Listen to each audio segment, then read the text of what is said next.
Hey everyone, have you ever heard the term one-drop rule? This idea that a single drop of black blood makes a person black, no matter how they look? It might seem like just a historical curiosity, but its origins are much darker and more deliberate than you might think. Today, we peel back the layers of history and expose the shocking truth behind where this rule really came from. It wasn't natural, it wasn't scientific, and it certainly wasn't about celebrating mixed heritage. It was a tool, a weapon, created for one primary purpose: to maintain and protect the system of slavery in the United States. So, let's travel back to the 17th century.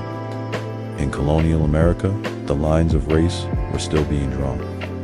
Initially, servitude wasn't strictly based on race. They were white and black indentured servants.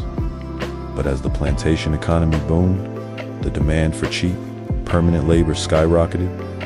The elite class needed a way to justify the enslavement of Africans for life and also enslave their children. This is where the legal manipulation began. In 1662, Virginia passed a groundbreaking law called partus sequitur ventrum. It's a Latin phrase that means that which is brought forth follows the womb. This law completely overturned English common law, which stated a child's status followed the father. Now, the child of an enslaved woman would be a slave for life, regardless of who the father was. Think about the implications of that. It meant that white slave owners could sexually exploit enslaved women, father children with them, and then legally own their own children as property. It was a brutally effective system for increasing their wealth and workforce, all while legally erasing their own paternity and responsibility. As the centuries went on, this legal foundation hardened into social rule. But it wasn't until after the Civil War and the rise of Jim Crow that the one-drop rule was truly codified and weaponized. With slavery abolished, the old power structures were threatened. White society needed new ways to enforce racial hierarchy and maintain its dominance. They turned to the one-drop rule as the ultimate gatekeeper of whiteness. Why? It was all about power, purity, and property. By defining anyone with even a single known African ancestor as black, the system could deny them rights, property, and social mobility. It prevented mixed-race individuals, who might otherwise pass as white, from inheriting wealth or status from their white relatives. It was a way to keep the white race pure and its resources consolidated.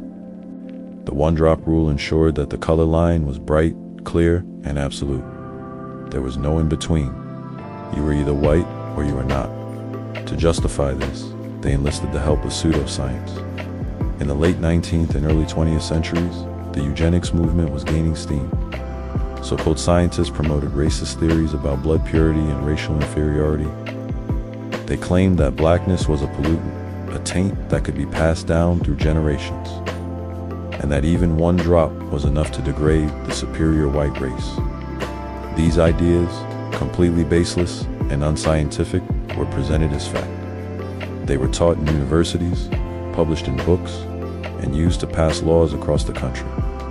By 1924, Virginia's Racial Integrity Act officially wrote the one-drop rule into state law, and many other states followed suit.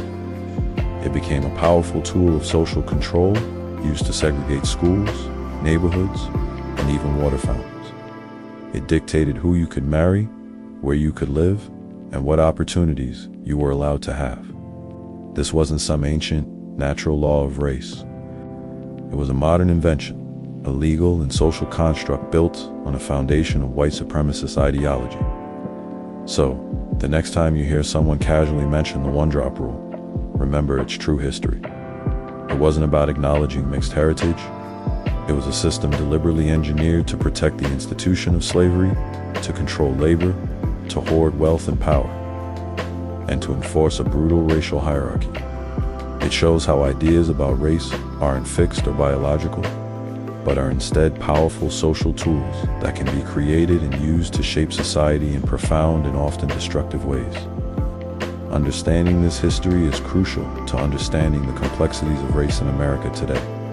Thanks so much for watching. If you found this video insightful, please hit that like button, subscribe for more deep dives into history, and share your thoughts in the comments below. See you next time.